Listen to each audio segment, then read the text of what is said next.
Welcome. I need to try this interview for a while here. It's good to finally be able to get the chance to sit down with you. How are you doing today? Really good, thanks. Really good, actually. Yeah, thanks for asking. Has your day been good? Anything fun or interesting happened lately? Uh, I did, I changed it. I changed it to jiu-jitsu. I trained in martial arts. Okay. Yeah, that was good. How often do you do that? 2 times a week, usually 3 times, 4 times a week. Okay. That's good.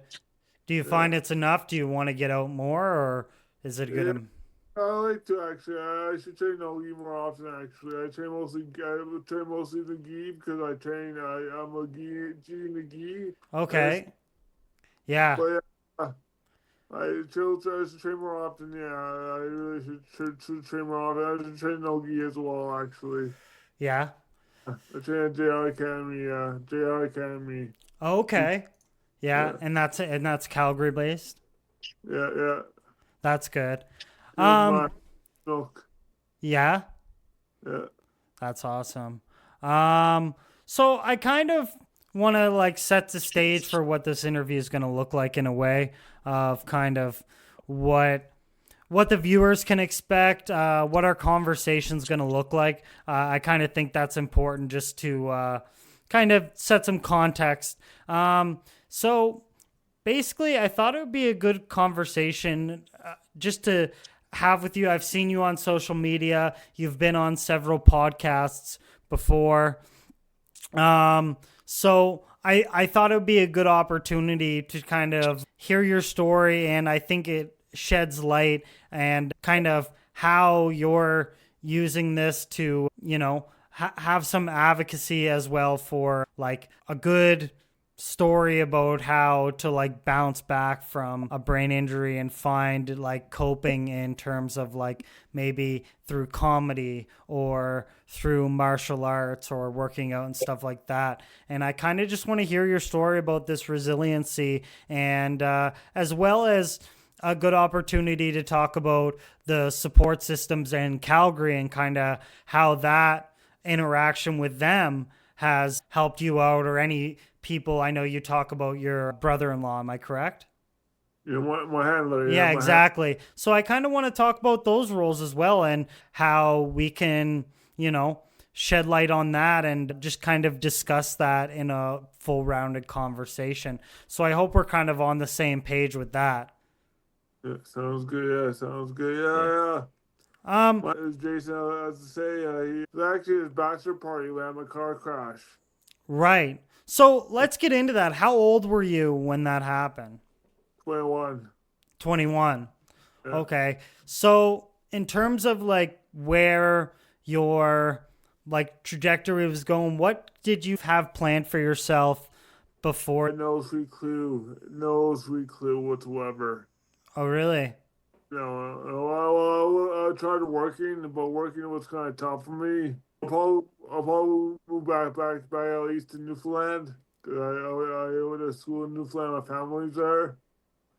But I was struggling to make ends meet before my car crash. I was homeless, but I was just finding odd jobs there, here and there. It's too bad because I just found a new place and a new place to live, and my car crash happened, right? So yeah, it's too bad, right? But yeah, I was right before my car crash. I got airlifted. Airlifted. I got this is I got pelvis fractures requiring internal fixator, limber dislocation requiring fusion, fusion, fuse. Fusician. Thank you. Right. Scaral fracture, internal extending to the right RT sagittal iliac joint, pelvis fracture, occipital dislocation, rib fractures, wrist leg laceration, bladder rupture, pelvis hemorrhage. Hemorrhage. Yeah, that's right. Thank you very much. You're so smart, boy. Gee, that's what's done, right? Leg lacerated liver, Right. lacerated spine. Go out fast. I don't remember my car crash. I don't remember my car crash. Oh, that just what I've seen. Don't remember that. It told me out the fact. Right. Do you know what period of time like elapsed before you kind of regained consciousness? Like, so looking, and maybe I should just recap. So you were at your brother-in-law's bachelor party, correct? Yeah, Right. that's right. And you were struck by a drunk driver. No, drunk driver. No, sorry. A drunk driver offered me a ride. Oh, a You, drunk driver off you to ride, and yeah, then you got into an accident. yeah, because I'm a drunk driver. He offered me a ride. Yeah, that's right. And he was my brother's friend. Well, my brother's best friend's brother. Right. And yeah, brother didn't really know him that well. He Right. just mostly, right? And his brother actually committed suicide. And very sad. And I guess it was maybe down the dumps about that. He drove drunk.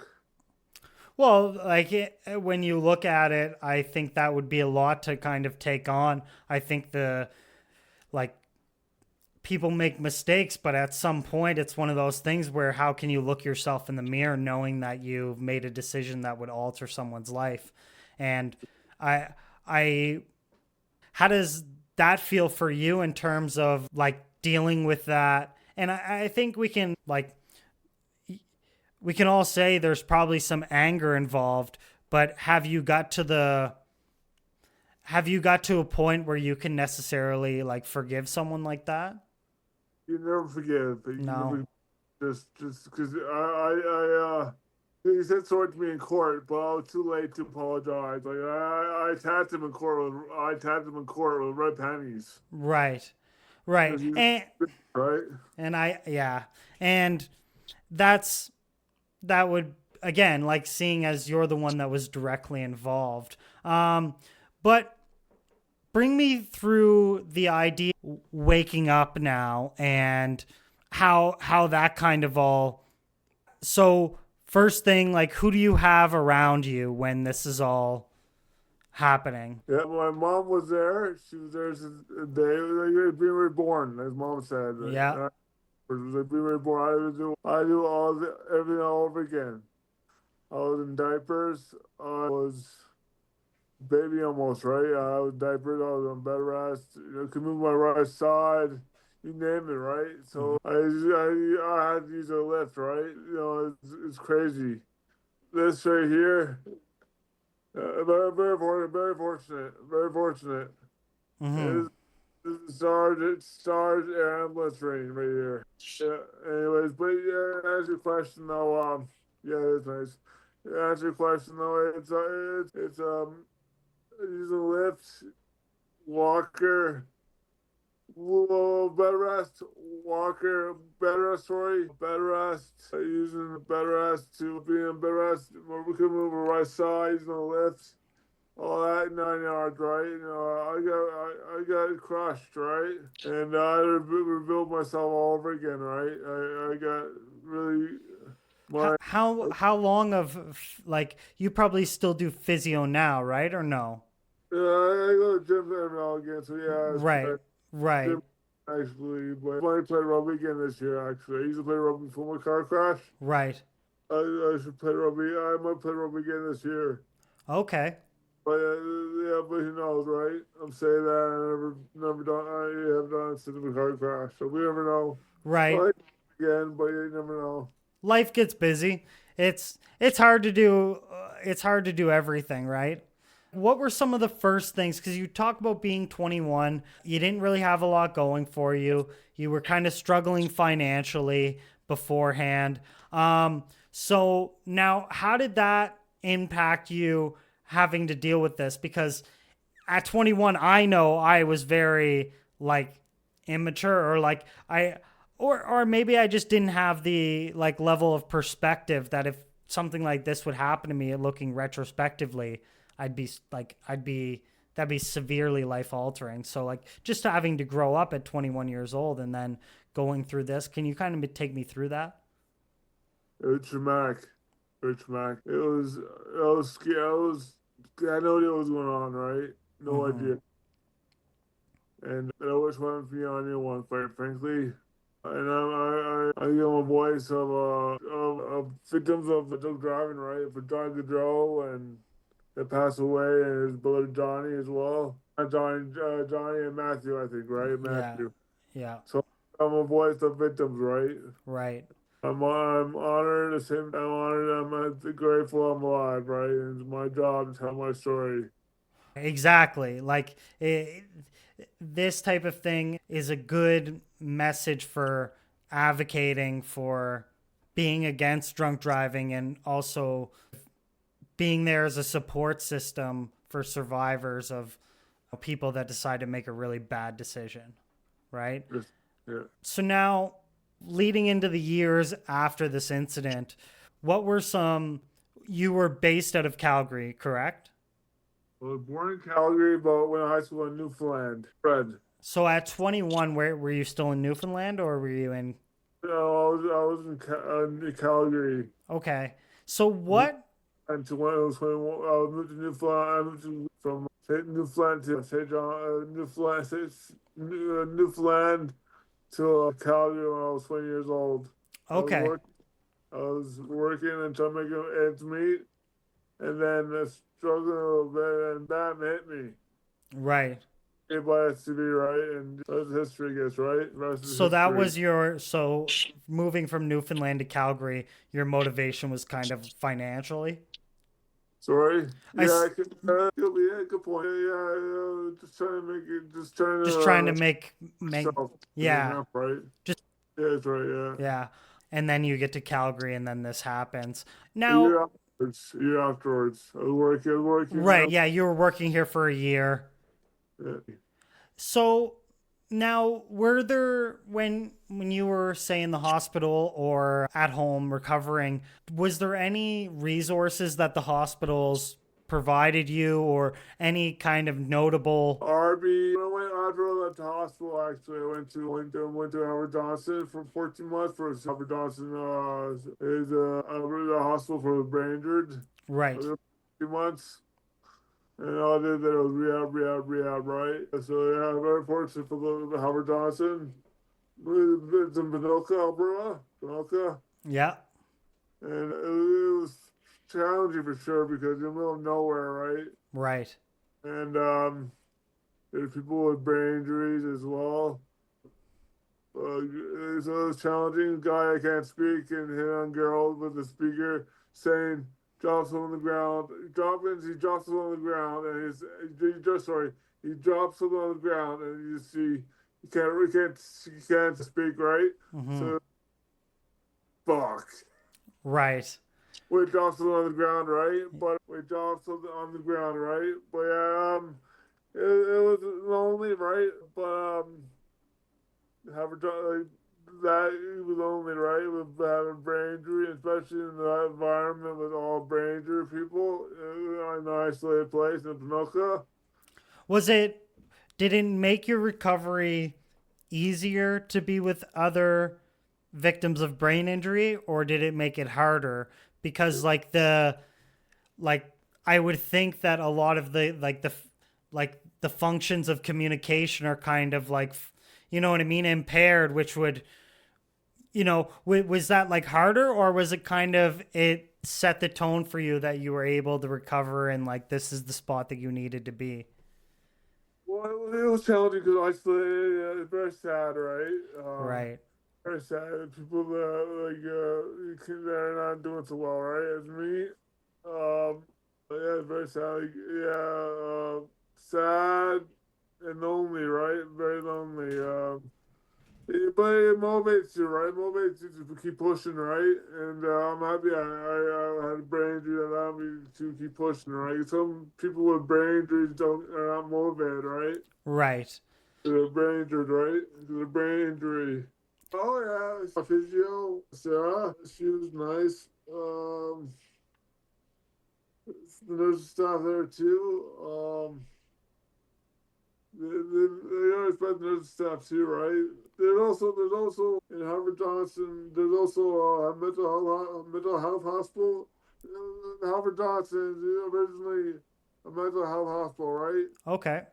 And there's a guy that looked like this guy that was there walking around, Howard Johnson, and I seen him around, right, quivering lips, right. He looked like a guy from Back to the Future, Christopher Lloyd. Oh, yeah, with the spiky hair.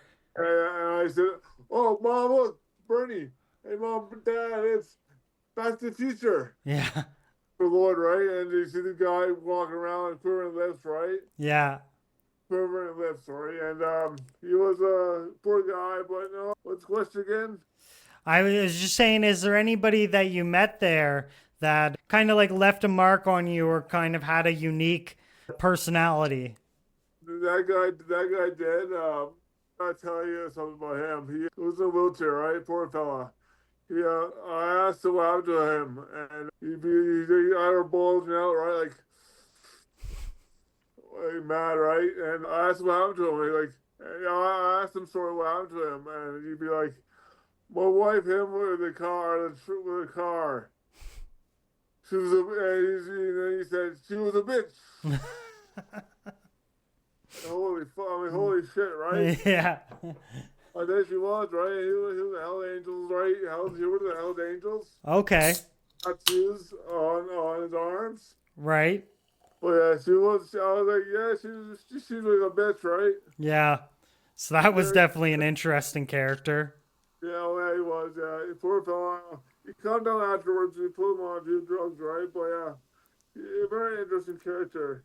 The one guy, Blake, used to walk around and he couldn't talk, and he used to drop something on the ground. I said to you before, and he said, "FBCK, fuck." Yeah. Right, and then he's a young girl. He's a trying to talk to girls on his letterboard. Mm-hmm. Or hey, sexy. Try to type things on his letterboard. Yeah. Yeah. Yeah, it was interesting characters, right? I remember when I was Mom used to tell me to visit this guy named Jesse, right? Right. I didn't want to visit him, but I finally did. Okay, Mom, I'll visit Jesse. And as soon as I visited Jesse, he gave me the middle finger. You gave your mom the middle finger. Give me the middle finger, right? Like, what the fuck, man? Yeah. Arsehole, right? Yeah, he was French though too, right? So he was good as French. Yeah. Why? That's bad brain injury, very bad brain injury. right. Right.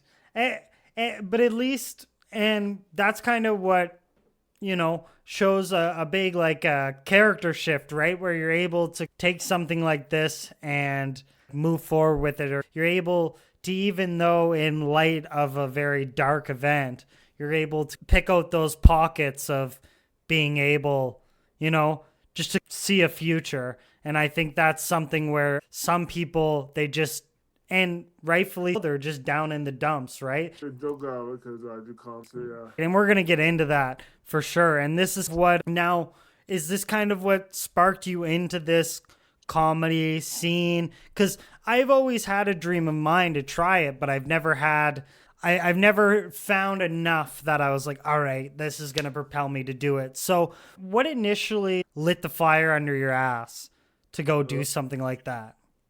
Me throwing red panties at my truck driver in court. Yeah. Making jokes about having brain injury, being brain injured. A lot of questions, I guess. Not a lot of things, I guess. Mostly I have a brain injury because I made a lot of jokes about that, right? Right. So that's what, because you knew something that you could turn into a comic angle, like a comedic, right? You were like, this is something that I can use to focus my jokes around. And is that kind of that was the motivation where it was like, I have material. Oh yeah. So take me through that. What are some like areas where you started doing your stand-ups? Areas I do yucks. Okay. That's and, yeah. And Newfoundland at Peterson's pub. Okay, nice. And who did you, and for people that are like trying to get into this, what was your method of communication? How do you reach out to someone that was able to put you on a stage? I talked to on in Newfoundland. I have Josh's number, Menti. Right, like they have like a promoter or like a guy that does the I have events. this guy that hosts the event at Okay. the pub. They also have it. Also have it at it's called the Kelly's Pub. I think I'm not sure what pub it's called. Aaron's Pub. Aaron's Pub as well. Right. In Newfoundland. And you did And something at King's Inn or something in Calgary? it's in Calgary, yeah, it's in Calgary. And my last time I did stand-up comedy, yeah. Right. And how is that? How do you find that like do you find that like you're progressively getting in front of more and more people? Uh, not really, not necessarily. I haven't done stand-up in a while. But when I do stand-up comedy more often, I do comedy again actually on 20th of March. 20th of March? Yeah, Yuck Yucks. Okay. 20th of March, everybody in Calgary? Yeah. Yuck Yuck in Calgary, 20th of March. Maybe we can try to make an appearance there. I'll check my schedule and maybe I can get the time off work to go down. I absolutely love stand up. I follow guys like Rick Glassman. Who else? Who else am I kind of like a bigger fan of right now? Cam Patterson, some of the Kill Tony guys. That's kind of what I've been listening to right now. Not Uh, Tony Hinchcliffe, right? Not, yeah, Tony Hinchcliffe. Yeah. I don't like him that much. No, I'm not a Uh, big fan of him, but some of the people that come out of it yeah. are pretty, like Cam Patterson. You see that he has a pretty like authentic, like I think the big thing of like the stage presence is you can tell the people that are faking it, and you can tell the people of like, oh, this guy's just having an actual conversation that he'd have with one person in To front of. tell you the truth, Shane Gillis' show sucks. Yeah. The show sucks. Yeah. When did Hard. you see him in person? No, apparently it's funny, but the show sucks. And why do you say that? It's not that funny, man. Yeah, that's fair. It just, I got hit by an SUV. I didn't get hit, right? I could take a joke as well, right? But it was not funny. It Yeah, wasn't funny, man. Like, I get hit by an SUV, you didn't take a joke, right? And you would take a joke, right? It wasn't good whatsoever. right. Yeah, yeah. Yeah. So what you're saying is that you can take a joke, and it just wasn't that good. It wasn't like that. No, it was not that good. I'm not going with that. I thought that too. What about a Plus, Bobby Lee? luckily, I haven't watched him live before, but I'm sure he's good. Brendan Schaub absolutely sucks. Who? Brendan Schaub. He Brandon sucks. Schaub. Yeah, he's not that good. No, he's horrible. And then you have more of like like you have some of these guys that are kind of like parodies, and then you have a guy like Bill Burr. What do you think of a guy like Bill Burr? A little bit more straight up. Bill Burr because he tells Joe Rogan to up, right? You tell how it is, right? Right. He can be honest. Now Yeah, some people yeah. call him a shill. So two-faced, right? They're Right. two-faced. They're trying to say their asses, right? But Bill Burr is like, you're not a fighter. You're not a fighter. Why are you saying that, right? Or Right. no. So I forget what he said. Joe Rogan, the one episode on Joe Rogan Experience. Right. But he just told him. He just said, you don't know shit. You're not a pro. You don't know anything about. He actually was making. You know what? That pissed me off about Joe Rogan. Actually, I know exactly what it was. It's a medical expert, right? Uh-huh. And it was saying, oh, you shouldn't take a vaccine because you get bad side effects or all that BS, right? Right. I can't stand that, right? Because you know he just thinks he knows everything because he's American, and but he's just full of shit, right? Joe Rogan is. Right. Right. Yeah, Yeah. Sometimes it is very distasteful when people they they talk outside of, their degree of expertise, right? so, I think sometimes, yeah, it can come off as very, very distasteful because you're just kind of like, ugh, I don't know. Like, are you sure you know what you're doing? Right. yeah. Um, so we go into the comedy scene and we kind of, so how are you now, like now looking at it and kind of beginning new like life habits or like a new structure of living? What do your days now mostly consist with? Like tell me about like how like you're spending your day, because you're doing the martial arts, you're doing I know you were doing some driving today with Calgary Access or Access Calgary, I'm not sure what. Yeah. Calgary access, yeah. Right. So explain to me how you're kind of like how you're able, not how you're able, well, like what you're doing to kind of make that impact Uh, and spend your time to actually advocate and send that message. well, I just try to go places, tell my story from a car crash. Uh, Try to go. I really stop going to bars and try to tell a story at schools. Mm-hmm. That would be more important, right? Right. Bars, so yeah, tell stories in schools, kind of thing, right?